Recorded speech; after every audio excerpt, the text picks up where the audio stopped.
CIA agent decided to break his silence and blows the whistle to expose Barack Obama's real identity. After his inauguration, Donald Trump's presidency so far has shone a light on the White House's war with the deep state. One former member of the intelligence community has spilled the beans and decided to break his silence about the Obama administration's cooperation with the deep state. Former CIA analyst, and retired U.S. Army Reserve Lieutenant Colonel, Tony Shaffer, told Fox News back in February that the Obama administration was behind the public leaks of Lieutenant General Mike Flynn's phone calls with Russian officials.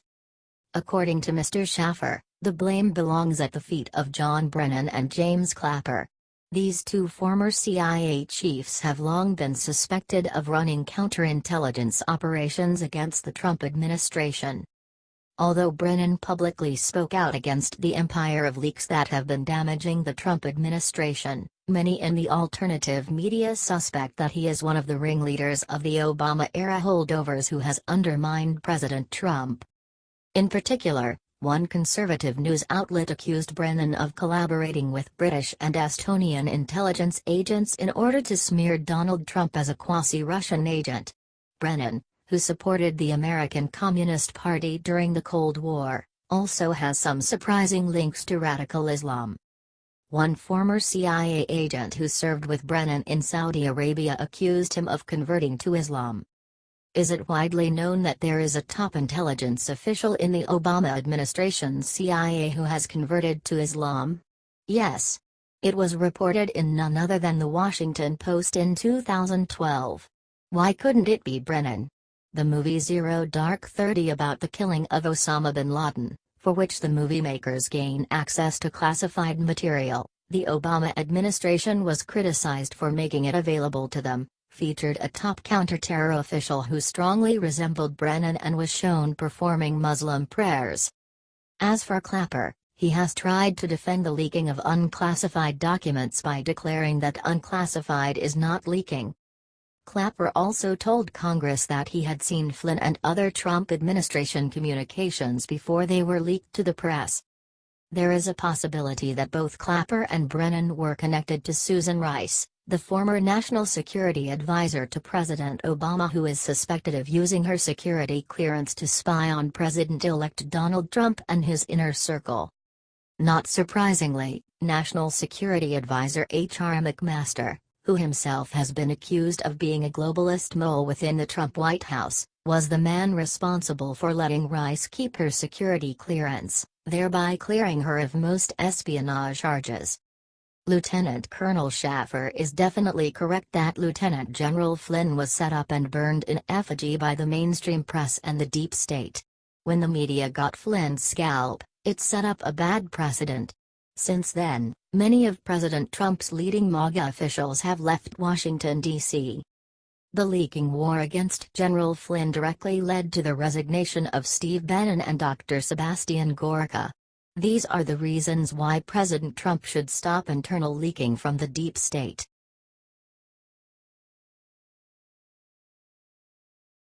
DOJ just made massive announcement for prosecuting Hillary Clinton. Newsmax comes out with new report that the DOJ believes there are ample grounds to prosecute Hillary Clinton.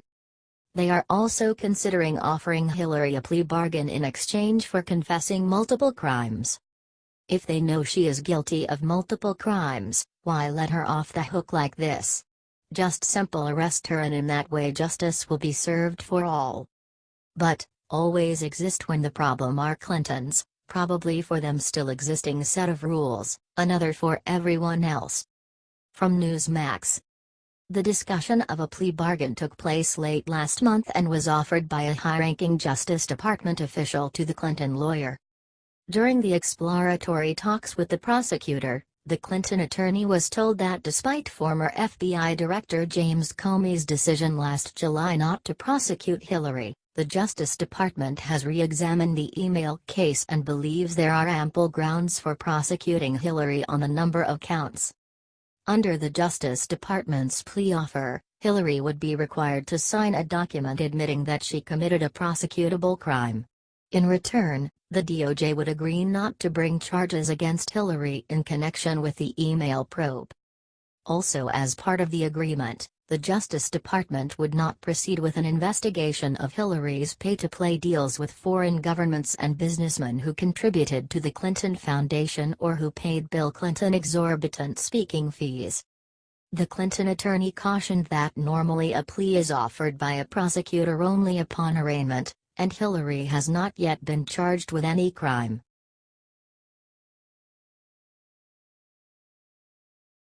Michelle tries to convince crowd that she's a sex symbol - gets wrecked instead. Barack and Michelle have had quite a hard time relinquishing the power they once held ever since the Trumps took over at the White House. As Obama remains obsessed with trolling President Trump with his shadow government, Michelle has been obsessed with maintaining the media spotlight she once held as First Lady, where she's been frantically booking up interviews and public appearances to compete with the beautiful and sweet Melania. But shortly after Michelle decided to tout herself as America's sex symbol, her ridiculous claim has now come back to haunt her, after the American people who have finally had enough of her revolting lies are making their voices known. After spending the last 8 years race-baiting and blasting our country alongside her treasonous American-hating husband, Michelle is trying desperately to maintain her relevance in American society, which is proving, just like her school lunch programs, to be a massive failure. Several weeks ago, rather than slipping into obscurity like we had hoped, Michelle helped host ESPN's ESPY Awards, where just the mere sight of her ugly mug resulted in millions of viewers turning off the show. Breitbart reports the awards show resulted in a historic new low in viewership for ESPN, leaving Michelle embarrassed and licking her wounds. But in her latest pathetic effort to be important, the backlash from Americans this time is massive, and will leave you laughing your ass off. In a recent interview while bragging about her accomplishments as First Lady, Michelle touted herself as America's sex symbol, claiming that she has issues simply walking down the street because men can barely contain their lust at the mere sight of her. As I got older, I found that men would whistle at me or make comments about how I looked as I walked down the street, saying that men would routinely catcall as she walked by. As if my body were their property. As if I were an object to be commented on instead of a full human being with thoughts and feelings of my own. The words had barely left her fat lying mouth and people across America were already questioning what alternate reality Michelle Obama resides in, where she seriously thinks she's America's sex symbol. Here's some of the most politically incorrect responses that were posted in response to Michelle's claim. What sex and what species? Maybe a congress of baboons or silverbacks. Pesky liberals and Democrats, if it is not dead people for votes in a poll, then it is raiding the zoo. More like an abstinence symbol, I think. These people are totally delusional. Obama thinks he's a straight guy born in Hawaii that did a great job as president, wrong. Michael thinks he is a woman who was the best first lady ever and is a sex symbol in America, wrong. These two guys need help, they are living in a fantasy world. There is not enough alcohol or drugs available that could ever make Michelle Obama a sex symbol. That would be like dragging your balls across 5 miles of broken glass just to hear Michael Moore fart in a payphone. Her poor attitude and condescending arrogance is a symbol for abstinence.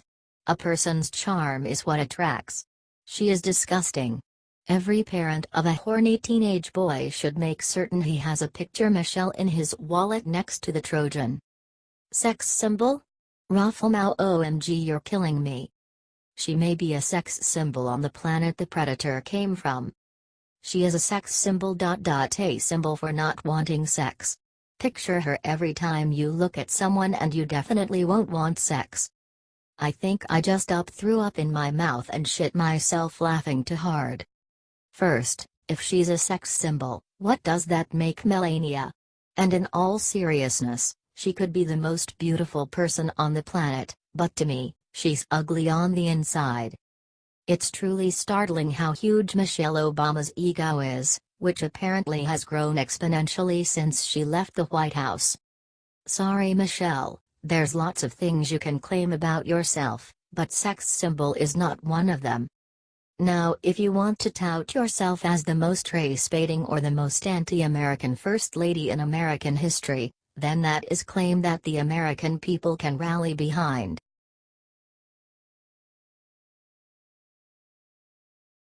Obama stunned to learn his family's deepest, darkest secret has gone public.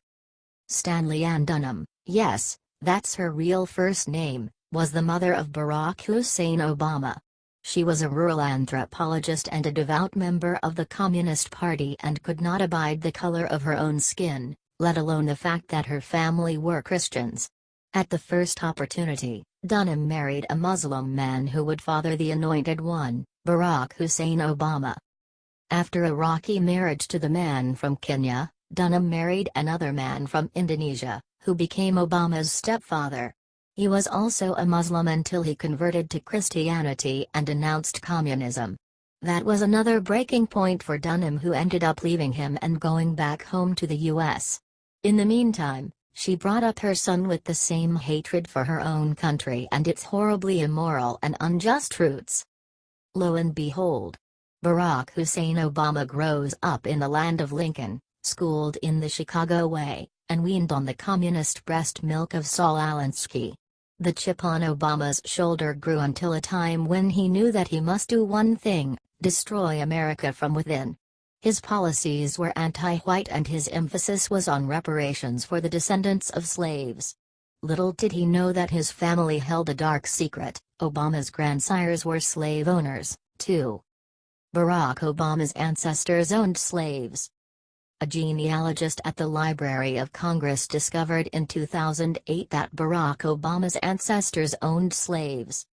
The Chicago Tribune reported.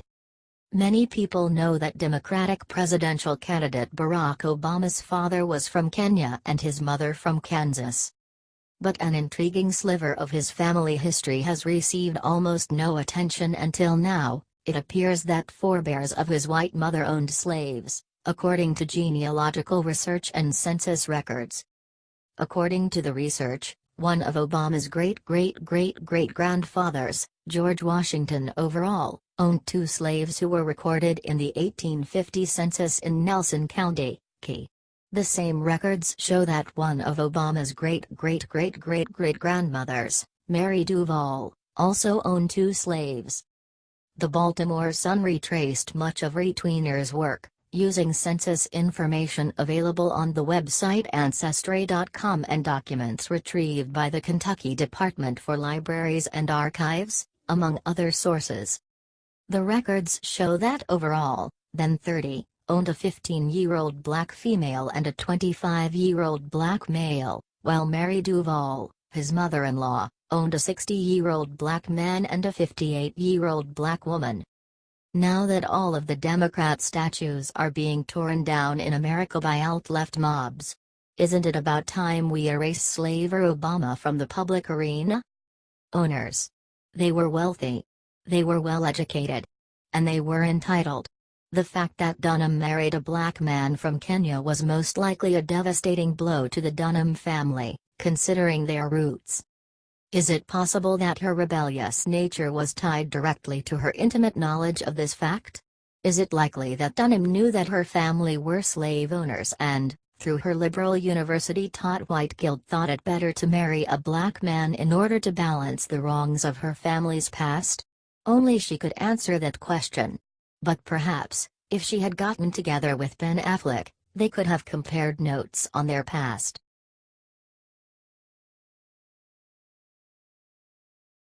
Special Report: Mueller issues search warrant for new investigation. Hillary Clinton ally Robert Mueller, who was appointed to be the special counsel of an investigation into President Trump's alleged Russia ties without any clear oversight to Mueller's probe. The silly debunked Russia probe is still trudging on. Now, special counsel Mueller has issued search warrants to investigate so-called Facebook anti-Hillary campaign ads that were supposedly purchased by Russians.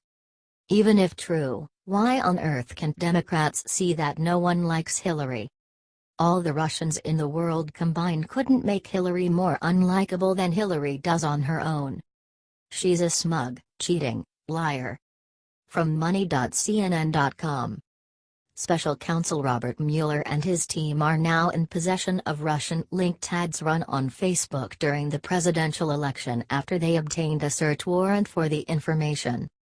Facebook gave Mueller and his team copies of ads and related information it discovered on its site linked to a Russian troll farm, as well as detailed information about the accounts that bought the ads and the way the ads were targeted at American Facebook users, a source with knowledge of the matter told CNN. The disclosure, first reported by The Wall Street Journal, may give Mueller's office a fuller picture of who is behind the ad buys and how the ads may have influenced voter sentiment during the 2016 election. Facebook did not give copies of the ads to members of the Senate and House Intelligence Committees when it met with them last week on the grounds that doing so would violate their privacy policy, sources with knowledge of the briefings said. Facebook's policy states that, in accordance with the Federal Stored Communications Act, it can only turn over the stored contents of an account in response to a search warrant. "We continue to work with the appropriate investigative authorities," Facebook said in a statement to CNN. Would the left just start the character assaults once again when it dawned on them that Hillary wouldn't show up on a red carpet with a crown on her head? If they think they can overrule the will of the patriots of this country, they have another thing coming.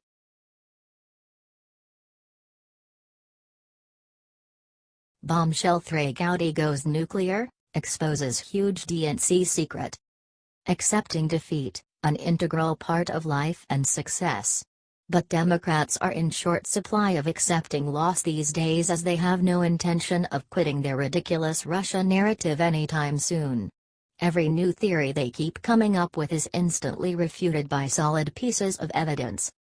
True American patriot and Republican member of Congress of South Carolina Gowdy has built a name for himself by being recognized as some of the more straightforward and prudent members at the Capitol who has his own unique set of skills to get the truth out of people.